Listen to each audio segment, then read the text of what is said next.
I don't need that.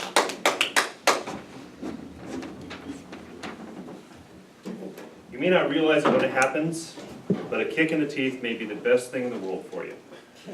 Walt Disney. I was 21 when I got married on a balmy September afternoon in 1993.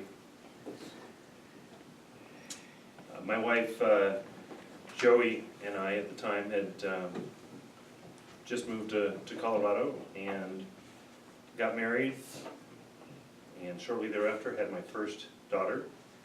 18 months later, had my second daughter, and things were not easy being young with two kids, so we decided that she would be a stay-at-home mom, so we moved down to Florence where her family lived, so she would have that support. And I was in advertising sales for the military newspapers at the time. And when you're in sales, it's not just an 8-to-5 job. Oftentimes there's morning functions to attend and evening after-hours things to attend. And with an hour's commute, I was, on a good day, I was gone 7 to 6, but some days I was gone 6 to 8. And my young wife was at home with a toddler and an infant, and I would often get home after my exhausting day and she'd hand me a crying child that needed a diaper change, and she'd say, "I gotta go." And she'd go over to her mother's house or something. And that was how our marriage kind of was for a while. In fact, she then wanted to get a weekend job so she had something else to do, so we didn't see each other much. And my 3-year-old daughter at the time was the one who fairly innocently broke the news to me about the other guy who'd been in our bed. Still, 19 years later, that moment gets me. But talked to my wife about it. She initially denied it, but shortly thereafter came getting served divorce papers, then getting served a restraining order, and it was crushing. It really was. When you're in sales and somebody doesn't buy from you, you don't take it personally. They're just rejecting the timing, the price, the product. Move on to the next one. But you can't prospect with a broken heart. Every week I was burned out by Monday noon, and I went from being an average salesperson to a pretty terrible one. I lost that job, and within the year I'd lost 2 more sales jobs. And it was apparent to me that I needed to do a career change. So I took a job as lead PC tech at Best Buy here on North Academy. And with my sales background, I was pretty comfortable talking with customers over the phone or over the counter.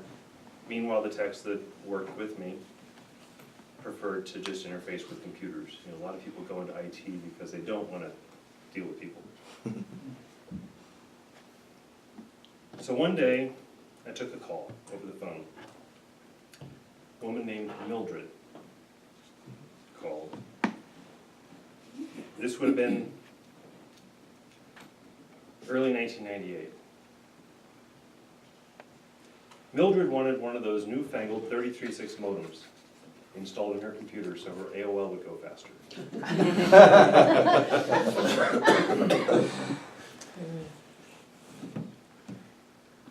And I gave her the company line, if you'd like to bring it in. The modem install is $30. Mildred went off on me. "Young man, I am 83 years old. You think I'm going to crawl under my desk, unplug this steel box, carry it down my stairs and put it in my car so you can install a 4-ounce part? You got another thing coming."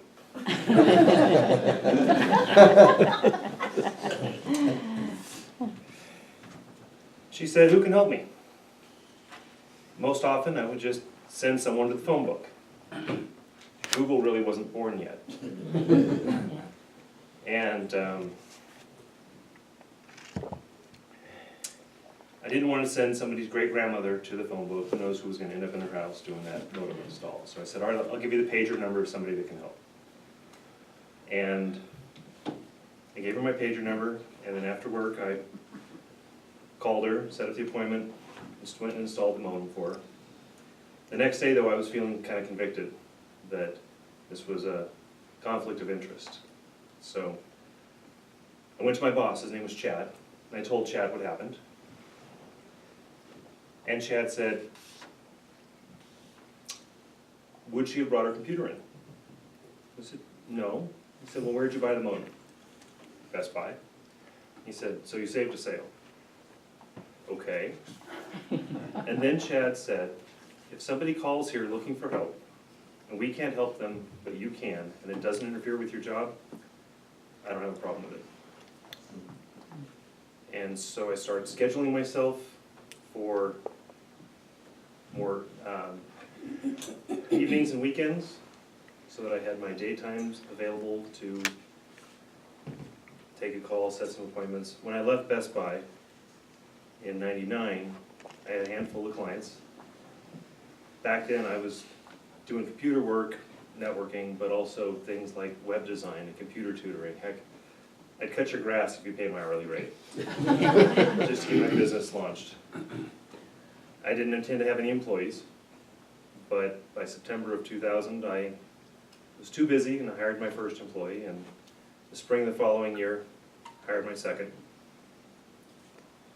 And today, Amnet is me and 12 other people. And we really have a focus now. We're not cutting lawns or doing websites. We're strictly focused on providing IT support for other businesses. There's not a chance Amnet would have gotten started if it wasn't for that force.